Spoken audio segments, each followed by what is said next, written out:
එතකොට මම දීලා තියෙනවා මාස 3 ඉඳන් අවුරුදු 10 වෙනකන් සයිස් chart එක.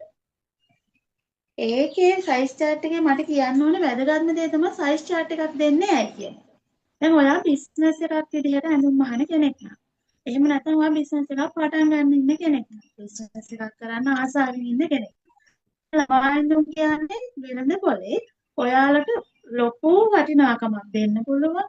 බොහොම ආසාවෙන් මහන්න පුළුවන්. තමන්ගේ තෘප්තියත් එක්ක මම හරි සතුටක්නේ. බබාලගේ ඇඳුම් අහන එක මට නම් සතුටක්. චූටි චූටි ලස්සන ඇඳුම්, ලස්සන පාට ගලපලා ලස්සනට කරන එක ඒක සතුටක්.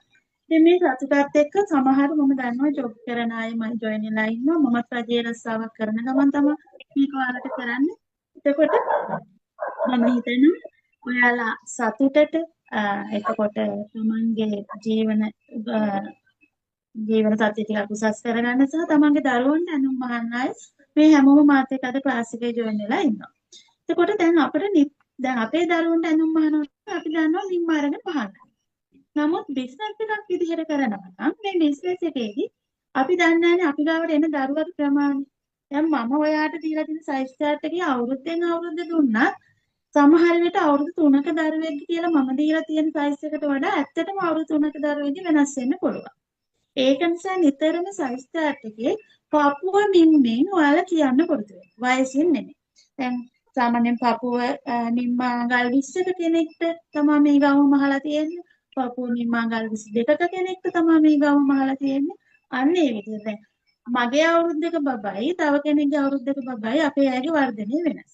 ඒකට මම දීලා තියෙන සයිස් chart එක ශ්‍රී ලංකාවේ දරුවන්ට විශේෂයෙන් හදපු සයිස් chart එක. ඒකේ මම ඔයාලට දීලා තියෙනවා shoulders, ඊළඟට පපුව, hip එක, කර ගැඹුර, කර පළල සහ dress එකේ full length එක දීලා තියෙනවා. දැන් මම දීලා තියෙන්නේ මේ වගේ dress එකක මේ full length එක තමයි දීලා තියෙන්නේ. දැන් මම ඔයාලට රහසක් කියන්න යන්නේ අපේ වගේම උරහිස නිම්මත් එක්ක. මෙන්න මේ උරහිස නිම්මත් එක්ක මේ පල්ලෙහාට තියෙන බැඳීම් ගොඩක් තියෙනවා. ඒ මේ ගවුමේ ෂිපර් එකක් ඔයාලට පේනවද අල්ලලා තියෙනවද කියලා. මෙන්න මේක තමයි ඉන්විසිබල් ෂිපර් එක. මේ ෂිපර් එක මෙන්න මේක තමයි ඉන්විසිබල් ෂිපර් එක.